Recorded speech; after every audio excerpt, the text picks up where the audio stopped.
राम हरे राम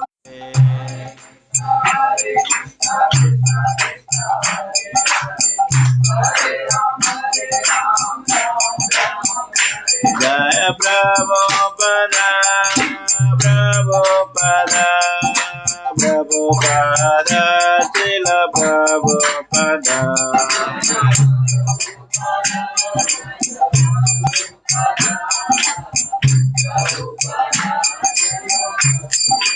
जय जय प्रभुपद प्रभुपद प्रभुपद श्रील प्रभुपद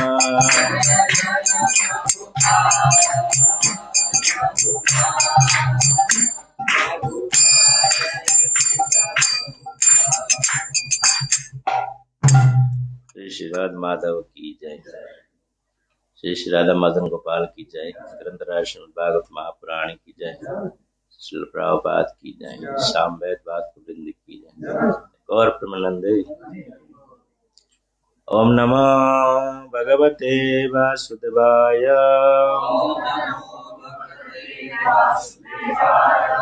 ओम नमो भगवते वासुदेवाय। ओम नमो भगवते वासुदेवाय।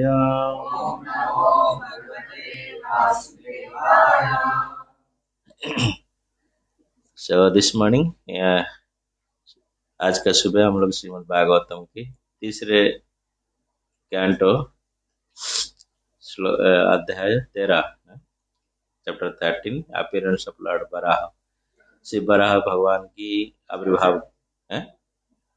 बराह भगवान का आविर्भाव है ना। जय बराह भगवान की जय। श्लोक संख्या हम लोग आज पढ़ रहे हैं 26। तेषां शतं वेद वितिना मूर्ति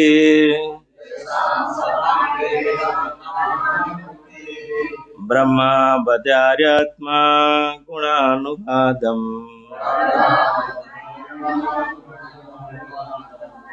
विनाद्य भूय विबुधो यदयाया गजेन्द्र लीलो जलम अभिवेश तेषां शतं वेद वितान मूर्ति ब्रह्मा बद्यार्यात्मा गुणानुवादम् विनाद्य भूय विबुधो दयाया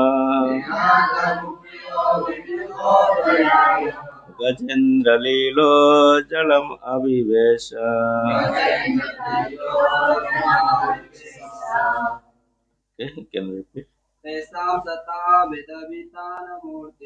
तेषां शतं वेद वितान मूर्ति ब्रह्मा बद्यार्यात्मा भूयो विबुधो दयाय विनाद्य भूयो विबुधो दयाय गजेन्द्र लीलो जलमाविवेश। गजेन्द्र लीलो जलमाविवेश। माताएं नहीं पढ़ सकते? पढ़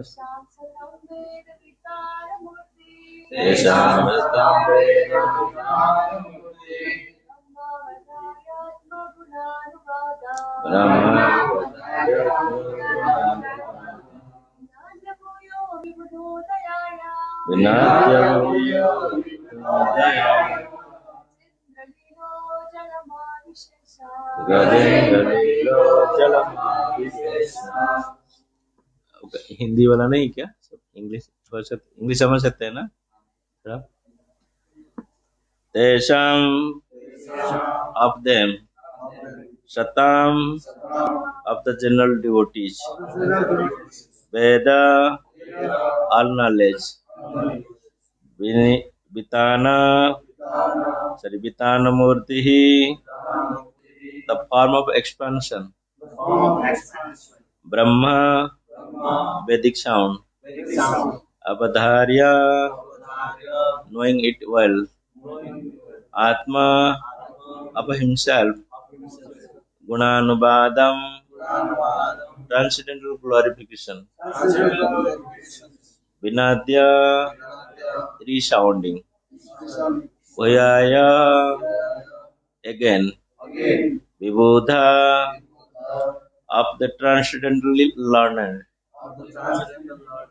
Udayaya, for the elevation or benefit, Gajendra Leelaha, playing like an elephant, Jalam, the water, Abevesa, entered.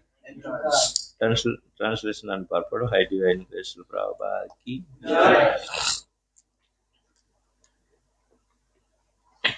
Playing like an elephant, he entered into the water after roaring again in reply to the Vedic prayers by the great devotees. The Lord is object of the Vedic prayers, and thus he understood that the devotees' prayers were meant for him. So Srila Prabhupada writes in his purport that the form of the Lord in any shape is always transcendental and full of knowledge and mercy. The Lord is the destroyer of all material contamination because his form is personified of Vedic knowledge. All the Vedas worship the transcendental form of the Lord. In the Vedic mantras, the devotees request the Lord to remove the glaring effulgence because it covers his real face. So this is the version of Ishopanishad. The Lord has no material form, but his form is always understood in terms of the Vedas. The Vedas are said to be the breath of Lord, but that breath was inhaled by Brahma and the original student of Vedas. The breathing form of the and that the breathing form from the nostril of Brahma caused the appearance of Lord Boar, and therefore the Boar incarnation of the Lord is the personified Vedas. The glorification of the incarnation by the sages on the higher planetary consisted the factual Vedic hymns. Whenever there is glorification of the Lord, it is to be understood that the Vedic mantras are being rightly vibrated. The Lord was therefore pleased when such Vedic mantras were chanted, and to encourage his pure devotee, he rode once more and entered the water to rescue the submerged earth.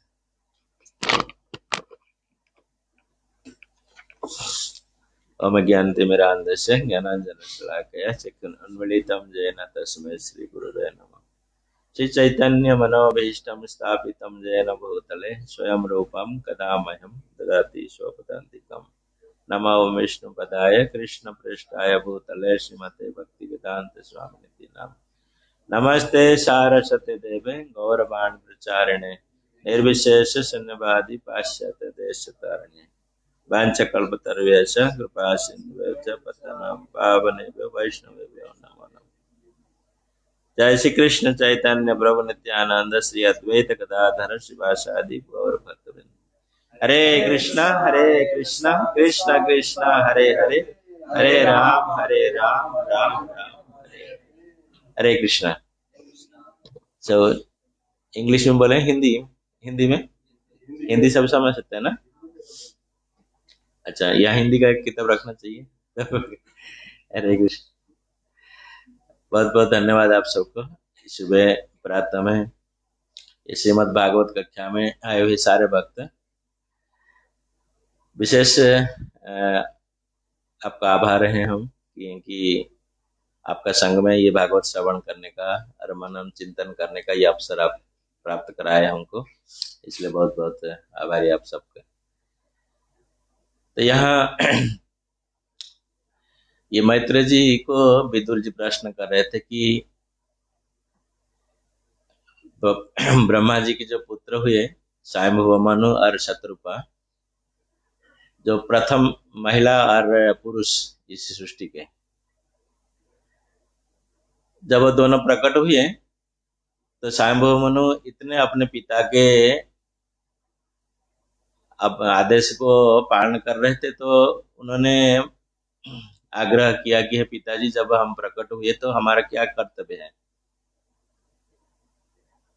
वैसे कि यहाँ की शिक्षा मिलता है कि सभी जीवों को यही एकमात्र जिज्ञासा करना चाहिए कि हमारा क्या कर्तव्य है। लेकिन ये प्रॉब्लम समस्या क्या है कि हम कोई जिज्ञासा नहीं करते हैं, बस अपने कुछ करने के लिए तैयार हो जाते हैं, है ना। समस्या इसलिए आ जाता है संसार में। तो स्वयं मनु जब प्रश्न किए तो ब्रह्मा जी बहुत प्रसन्न हुए कि आप ऐसे आज्ञाकारी पुत्र हैं, तो इसलिए मैं बहुत प्रसन्न। ब्रह्मा जी बोले तो आपको क्या करना है, ये सृष्टि को बढ़ाने के लिए, आगे बढ़ाने के लिए आपको कार्य करना है, और इसमें जितने सारे जीव को आपको लाना है, यहाँ पे प्रजा सृष्टि करना है। तो प्रजा सृष्टि करने के लिए फिर चाहिए ना जगह, कहाँ मकान चाहिए, ये चाहिए। तो जब वो ढूंढने लगे तो देखे तो पृथ्वी है ही नहीं, तो यहाँ कहाँ प्रजा सृष्टि करेंगे। पृथ्वी कहाँ जाके, रसातल में जाके चला गए थे। तो उन्होंने प्रार्थना की ब्रह्मा जी को, तो फिर आप पृथ्वी को लाइए, कुछ व्यवस्था कीजिए ताकि हम आगे बढ़ सकते, प्रजा सृष्टि करने का कार्य कर सकते। तो ऐसे ब्रह्मा जी चिंता कर रहे थे कि पृथ्वी को कैसे रसातल से ऊपर लाया जाए, है ना। तो उसी समय क्या हुआ, उनके नाक से छींक आ गया, जैसे हम लोग छींकते हैं ना। लेकिन हमारा छींकने से क्या आता है, गंदे चीज आता है ना। लेकिन ब्रह्मा जी का छींक से क्या है, भगवान बराहदेव आ गए, है ना। यही ये पार्थक्य है हमारे भगवान के प्रिय भक्त इनके, कि ब्रह्मा जी भगवान के प्रिय भक्त हैं, और हमेशा भगवान चिंतन का, ये ब्रह्मा जी हमेशा चिंतन करते थे भगवान को। तो इसलिए उनकी जो चिंता के कारण था ब्रह्मा जी का, कि पृथ्वी को कैसे लाया जाए इसी धरती, ये से रसातल से, तो भगवान प्रकट हुए। तो भगवान जब प्रकट हुए, तुरंत देखते देखते वो जो छोटे, कहा गया कि ये टिप्स जो है ना हमारा वृद्धांगुली, उसका वो अपर भाग, upper person of tips of thumb, इतना छोटे थे। नाक का अंदर से कितना बड़ा आएंगे, है ना। लेकिन तुरंत देखते देखते है इतना विशाल काय बन गए कि पर्वत जैसे बन गए, है ना। यही भगवान का विशेषता है। भगवान इसलिए कहते हैं कि जन्म कर्म च में दिव्यम जो मैं बेती तत्वता त्यक्त्वा देहम पुनर्जन्म नैति मामति स अर्जुन। हम हमारे जो अभिज्ञता है इसी जो भक्ति जगत में, स्वर मतलब ये गंदी नाली में जो घूमते हैं, इसी स्वर का, ये ऐसे स्वर नहीं है भगवान है ना। कई कई लोग ऐसे प्रश्न, बड़े विचित्र प्रश्न पूछते हैं कि भगवान ऐसे स्वर का रूप में क्यों लिया, इतना गंदा पशु है ना। नहीं, वो तो दिव्य है। भगवान के जन्म कर्म बड़े दिव्य हैं, और जिस समय परिस्थिति और ये के अनुसार भगवान इसी प्रकार का रूप ले सकते हैं। उनके लिए कोई ये करना, मेकअप करना जरूर पड़ी नहीं है। हम लोग कोई ड्रामा में करते, कितने सारे मेकअप करते हैं, कोई सुरह बराह और नरसिंह भगवान का मेकअप करते हैं ना हम लोग, इसे दिखाने के लिए। लेकिन भगवान को कोई करना जरूरी नहीं है। भगवान तो अपने आप जब चाहते तो बन जाते तुरंत, है ना। उनको कोई ज्यादा ये करना नहीं पड़ता है, क्योंकि भगवान कहते हैं कि सर्वजोनिषु कौन्तेय, भगवान से सारे जीव भगवान से जब आते हैं तो उनके लिए क्या बड़ी है ना।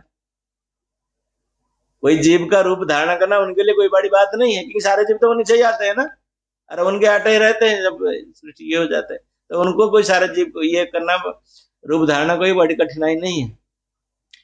तो भगवान इसी दिव्य ये कर बराह का रूप में भगवान प्रकट हुए, और प्रकट हुई यहाँ पे आज कह रहे हैं, सुखदेव गोस्वामी आगे बढ़ रहे हैं कि जैसे हाथी खेलते हैं अपने बच्चे, आप देखा होगा यहाँ पे हाथी जैसे खेलते हैं अपने बच्चों के साथ, ये वैसे ऐसे खेलते खेलते भगवान ने क्या किया है, और वो पानी में प्रवेश किए, है ना। क्योंकि स्वर का के विशेष गुण का जानते हैं ना, स्वर और बराह का, वो सुन के मालूम पड़ जाता है उनको खाना कहाँ पे है, खाद्य, है ना। उनका तो इसलिए भगवान ने क्या किया, भगवान को मालूम पड़ा कि ये पृथ्वी जो है ये रसातल में है, तो ये सुअर जो है, जो भगवान ने बराह देव जो धारण किए, ये पानी में डूब सकते हैं और स्थल में भी ये कर सकते हैं। अपने सुअर तो ये नहीं जा सकते पानी में, पानी में गया तो खत्म उसका कहानी, है ना। तो ऐसे तो भगवान का रूप जो है दिव्य है, क्योंकि उसी टाइम में क्या है कि ये गर्भदकोशन सागर जो है उसमें ये पृथ्वी माता चला गए थे, क्योंकि हिरण्यक्ष बदमाश ने क्या किया था, पृथ्वी से सारे सोने और ये को करके ले गया था, हर के ले गया था।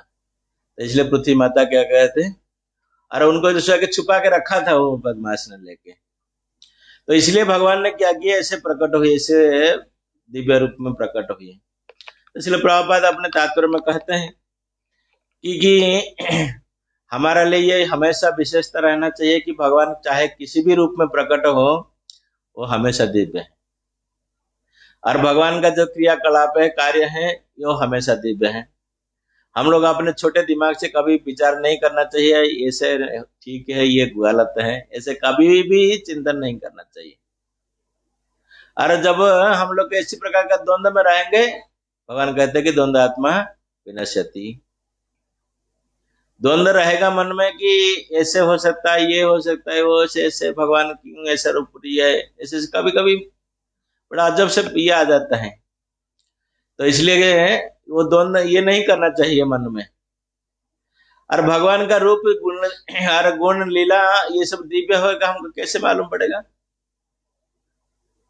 यहाँ पे विश्व प्रभुपाद कहते कि शास्त्र में दिए गए भगवान कौन है, भगवान कौन बन सकते हैं, और भगवान के क्रियाकलाप कैसे हैं, वो शास्त्र में दिया गया।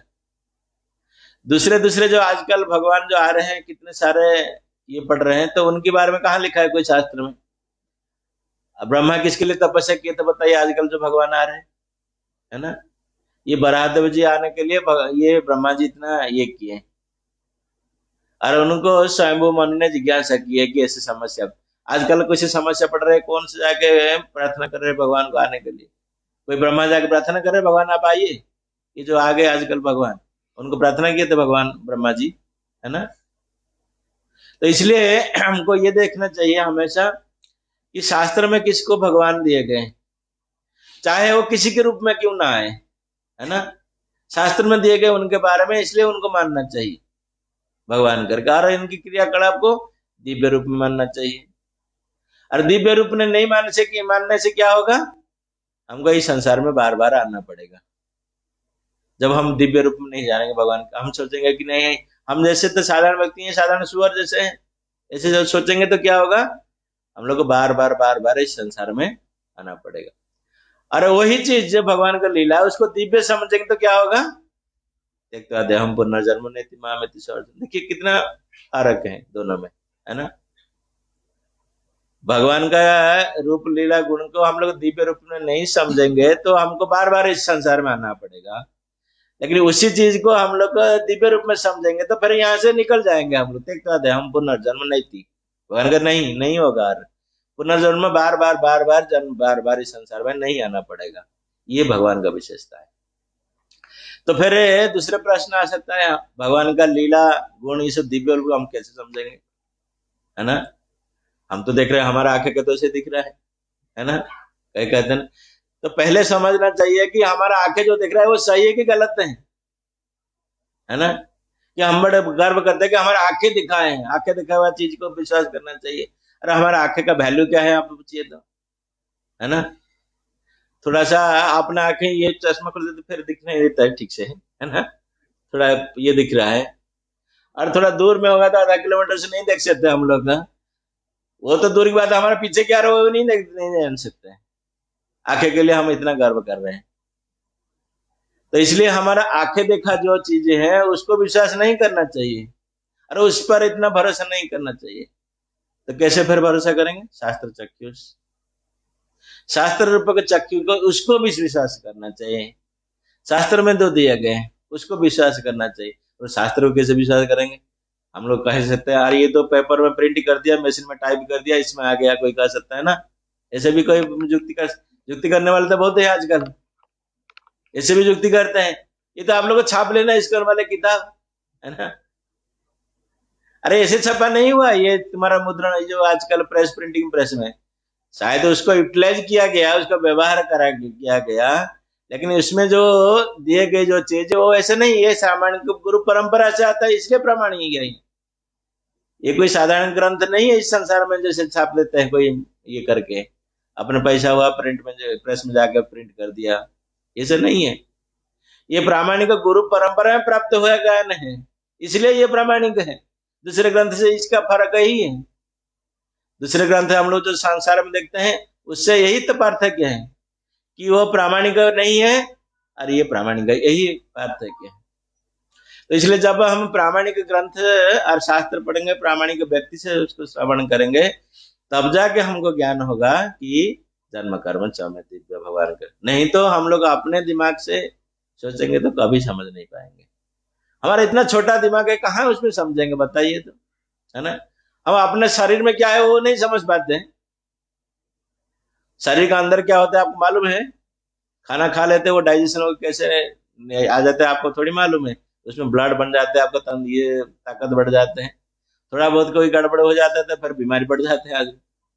वो आपके खुद के शरीर का मालूम नहीं है, और दूसरे के शरीर के बारे में कैसे आपको जानकारी होगा कि भगवान का शरीर दिव्य है करके, है ना। तो इसलिए बेहतर है कि हमेशा क्या करना चाहिए, किसके पे विश्वास करना चाहिए? शास्त्र के ऊपर विश्वास करना चाहिए, साधु को विश्वास करना चाहिए, गुरुजन को विश्वास, साधु शास्त्र गुरु चित्ते करिया ऐक्य। इसलिए कहा गया, हम लोग पढ़ते हैं ना गुरु वंदना, गुरु मुख पद्म चित्ते करिया ऐक्य, है ना। इसको ऐक्य मतलब एक ही उसको अपने चिंतन में एक ही उसी बार को हम लोग की बात को हम लोग क्या चिंतन करना चाहिए। दूसरे आर न करिए माने आशा, आर करना मतलब और दूसरे कोई चिंता नहीं करना चाहिए।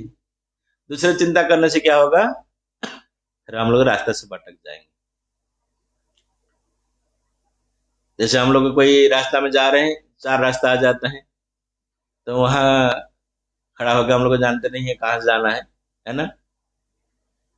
तो कोई जानकार व्यक्ति को पूछने से वो बता सकता है हमको ठीक रास्ता क्या है। जब हम स्पेकुलेशन करें बाएं दाएं जाएंगे ये जाएंगे, तो सब जाके जाके कोशिश कर सकते हैं, लेकिन अपना गंतव्य स्थल में नहीं पहुंचेंगे, है ना। लेकिन जब सही व्यक्ति को हम लोग पूछ के अरे उसी रास्ता में हम लोग जाएंगे विश्वास रख के कि यही हमको लेके पहुंच जाएगा इस रास्ता, तब जाके हमको क्या होगा, उसी गंतव्य स्थल में पहुंच जाएंगे।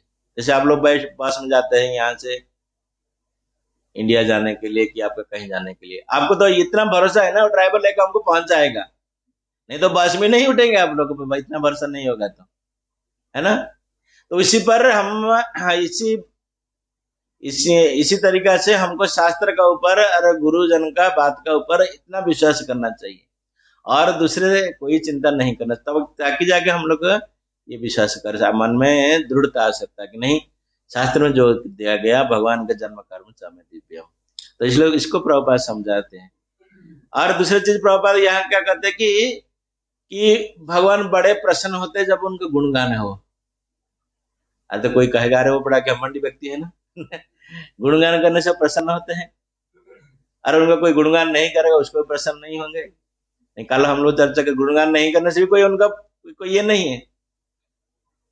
भगवान तो कहते हैं कि हमारे लिए सभी समान है, न मैं दृष्टि न मैं प्रिय, मेरे कोई किसके पास द्वेष नहीं है कि कोई मेरा बात प्रिय नहीं है, नहीं, लेकिन जो मैं भजती नित्य, जो मुझे भजन करता है मेरा भक्ति करता है उसके लिए तो मैं विशेषता हूं ना, है ना।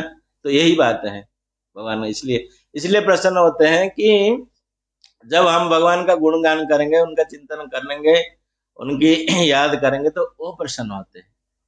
क्योंकि हम लोग उनका गुणगान नहीं करके कितने जन्म जन्मांतर हम लोग इस संसार में सड़े रहते हैं। वही वास्तविक भगवान इसलिए दुखी होते हैं। भगवान का दुखी नहीं होता है कि नहीं आप उनका गुणगान नहीं कर रहे इसलिए नहीं हो रहे हैं दुखी, भगवान इसलिए दुखी होते हैं कि हमारा गुणगान नहीं करके कितना ये सता रहे हैं यहाँ संसार में, देखिए दुख भोग रहे, इसलिए दुखी होते हैं। इसलिए सुखी होते हैं भगवान जब हम भक्ति में आ जाते हैं, इस सुखी होते हैं, है ना। जैसे कोई सुहृद पिता है, वो देखता है जब अपना बच्चा बिगड़ जाता है, बहुत ये करता है, नालायक बन जाता है, उसके लिए बहुत दुखी होता है। लेकिन वही बच्चा जब फिर लाइन में रास्ता में आ जाता है, अच्छा इन सब, तो पिता खुश हो जाता है ना। तो इसी तरीका भगवान यहाँ पे प्रभुपाद कहते हैं कि भगवान के जब गुण कीर्तन होता है भगवान बहुत प्रसन्न होते हैं। विष्णु स्तुति प्रिय, यहाँ पे जैसे कहा गया ना, शिव जी जलधारा प्रिय है ना, ब्राह्मण भोजन प्रिय है ना। और विष्णु, जब भगवान विष्णु ये स्तुति प्रिय है, इसलिए आप देखेंगे साउथ इंडिया मंदिर में जब जाएंगे आप देखेंगे कितना अच्छा सुंदर सुंदर स्तुति कर रहे हैं। वैसे कि स्तुति किस लिए है? हमारे लिए है क्या? ये तो भगवान के लिए है। क्योंकि ये स्तुति कहाँ से आता है? वेद मंत्र से आता है ना। वेद कहाँ से आया? भगवान का ये से आया। अरे उसी वेद को भगवान ने क्या किया? ब्रह्मा जी का हृदय तेना ब्रह्मा हृदय आदि का भय है, पहला श्लोक में हम श्रीमद् भागवत का पढ़ते हैं। और ब्रह्मा का माध्यम से भगवान क्या किए? इस वेद को उनके हृदय में स्थापन किए। और ब्रह्मा ने क्या किया? फिर उसी वेद को 4 भाग में, और उसमें जो दिया गया भगवान के गुणगान है ना, इसमें कोई नया चीज नहीं दिया गया। और जो गुणगान है वही उसको ये किया, हमको दिए। तो इसलिए जब भगवान की चीज, भगवान को हम लोग अर्पित, हमारे पास क्या है हम कर सकते हैं? बताइए। हम भगवान को नहीं दे सकते कुछ, हमारे जो है नहीं कुछ, दे क्या दे सकते हैं? बस उनकी दिया हुआ चीज हम बस उनको अर्पण करते हैं। जैसे आप गंगा स्नान करने के लिए जाते हैं ना, गंगा स्नान में जो सूर्य देव को देते हैं, गंगा की जल क्यों देते हैं ना उनको, है ना। आपके पास कुछ है नहीं। तो इसी प्रकार का वेद का स्तुति मंत्र जो भगवान ने जो वेद का ये दे, तो उनको बस अर्पण कर रहे हैं हम लोग।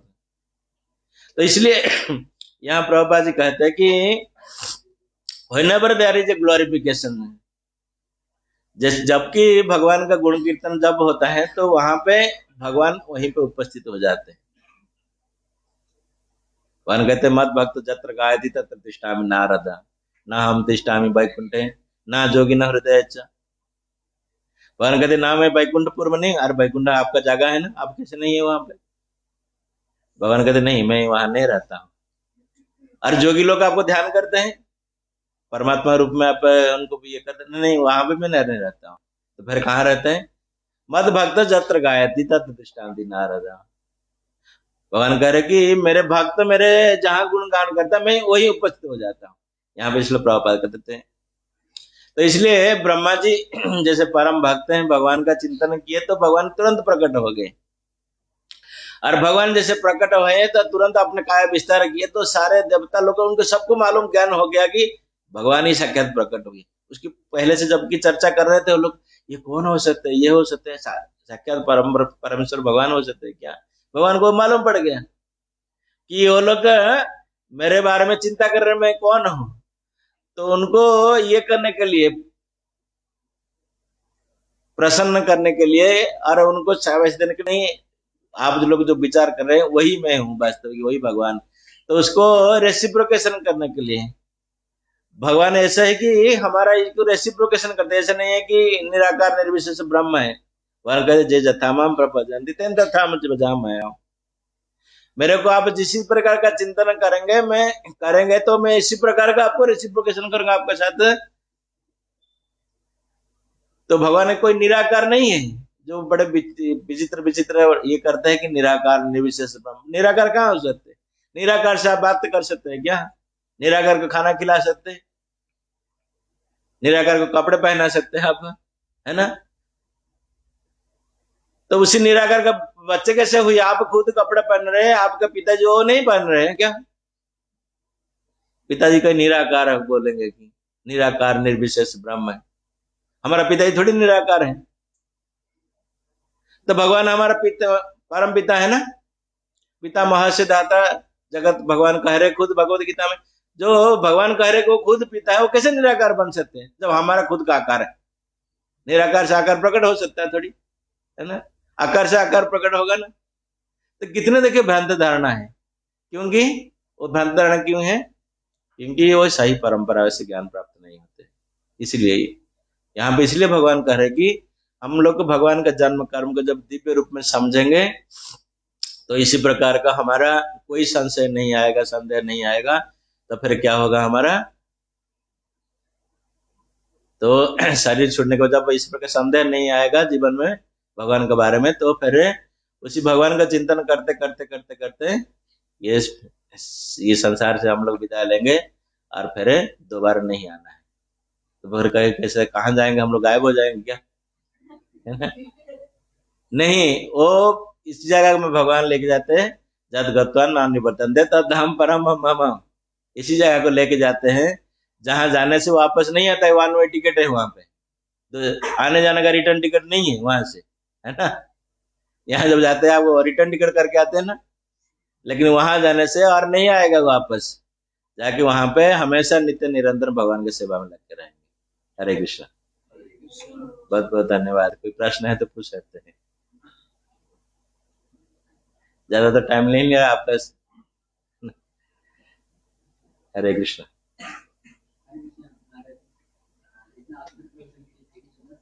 मेरा प्रश्न है, जैसे कि हम हरे कृष्ण महामंत्र ये सब जाप करना चाहिए, इससे मुक्ति होता है, सब के लिए शास्त्र में अलग अलग प्रमाण मिलते हैं ना, उसमें ज्यादातर हम देखते हैं विष्णु आराधना परम लिखा हुआ होता है ना, कृष्ण आराधना परम क्यों नहीं है? जैसे कि हम अगर तात्विक दृष्टि से देखें तो कृष्ण और विष्णु में अंतर है वैसे तो, क्योंकि 64 कला से युक्त है कृष्ण, उनके विष्णु के पास इतना नहीं है, 60 कला है। सीधा सीधा कृष्ण क्यों नहीं देखते, मतलब कैसे समझे इसको? क्योंकि अटक जाते हैं इसको एक्सप्लेन करने में, कैसे समझना है? हम विष्णु आराधना करने के बाद कृष्ण को आराधना कर सकते हैं, है ना? इसलिए कहा गया, क्योंकि हम डायरेक्ट कृष्ण को कहेंगे तो कई लोग क्या होते हैं, कृष्ण का कार्यक्रम में कई फूट देखते हैं, अरे कृष्ण ने ऐसे कर दिया था, दूसरे का वस्त्र हरण चुरा लिया था, वो किया था, लेकिन विष्णु ऐसे नहीं किया ना कभी, है ना? इसलिए ज्यादा लोग भगवान राम जी की भक्त हैं, राम जी मर्यादा पुरुष हैं, कृष्ण तो नटखट का ये है, बचपन से चोरी किए, ये किए, वो किए, लेकिन वो नहीं देखते हैं कि भगवान किसका वस्त्र चुरा लिया और किसको वस्त्र दे दिया, इतना वो उसको भी नहीं देखते, है ना? किसको वस्त्र दे दिए थे ना भगवान, इतने सारे वस्त्र दिए थे उनको, ये नहीं कर पाए, वो नहीं देखते हैं भगवान का कार्य। इसलिए विष्णु थोड़ा रेगुलेटरी प्रिंसिपल फॉलो करते हैं, है ना? प्रोटोकॉल रखते हैं, इसलिए इसके बारे में दिया गया। लेकिन जब हम भगवान विष्णु का आराधना करेंगे तो वही हमको कृष्ण को पास लेके जाएगा। लेकिन कलयुग में तो भगवान इतने दयालु हैं, वो विष्णु का एक, जबकि शास्त्र में दिया गया विष्णु आराधना परम दिए गए, पार्वती जी कहते हैं, लेकिन उसकी बाद में एक पद कहें, तद्यानम शर्माचरम, विष्णु आराधना से उनकी भक्त जो तद्या नाम है, तद्या नाम अर्थात उनके भक्त है, उनकी आराधना परम है, शिव जी कहते हैं, है ना? तो चैतन्य महाप्रभु इतने कृपालु हैं, तो बोले कि तुम लोग विष्णु आराधना करेंगे तो कहाँ जाएंगे, कितना देर तक आप करेंगे? वो भी इतने कोई सीधे साधे आदमी तो है ही नहीं, कितने जोगी ऋषि मुनि तपस्या करते हैं सालों लाखों साल, फिर भी नहीं पाते। ये जो स्वयंभू मनु है ना, उनके बारे में हम लोग चिंता करेंगे, ये जब जाएंगे तपस्या करने के लिए, इनको कितने साल लगा दिए विष्णु ने, लेकिन कृष्ण बड़े सीधे हैं, है ना? सीधे आ जाएंगे आपको। इसलिए हरे कृष्ण कृष्ण कृष्ण हरे हरे, हरे राम राम राम हरे। हम इतने साल तपस्या नहीं कर पाएंगे, विष्णु भी बड़ा ये करते हैं, देखते हैं, परखते हैं, बहुत बहुत साल तपस्या करने के बाद हमको फिर कभी दर्शन गई देते हैं, लेकिन कृष्ण बहुत जल्दी आ जाते हैं उनको पुकारने से। इसलिए चैतन्य महाप्रभु ने ये मंत्र दिए। और विष्णु आराधना इसलिए दूसरे इसकी पंक्ति हम समझ सकते हैं कि मायावाद और दूसरे व्यक्ति वो विष्णु को ही मानते हैं भगवान, ये सार्वजनिक है, जैसे कह दिया गया सार्वजनिक शौचालय लिखा गया ना, लेकिन कई कई जगह प्राइवेट टॉयलेट भी है ना। भगवान कृष्ण को सेवा करना ये प्राइवेट सेवा है, हमारा पर्सनल है, अरे विष्णु सार्वजनिक है ना? सार्वजनिक ये के लिए विष्णु का नाम दिया गया, लेकिन अंदर से भगवान कृष्ण है ना? समझ रहे हैं ना? अभी क्लियर हो गया बात है, सार्वजनिक है, एक पर्सनल है ना? हरे कृष्ण। और कोई किसका मन में प्रश्न है? नहीं कोई सुझाव है? कोई सुधार, नहीं तो गलती हो गया तो कोई सुधार कर सकते हैं आप। बहुत बहुत धन्यवाद आपकी अभी आप लोग का दूसरा सेवा है ना, है ना?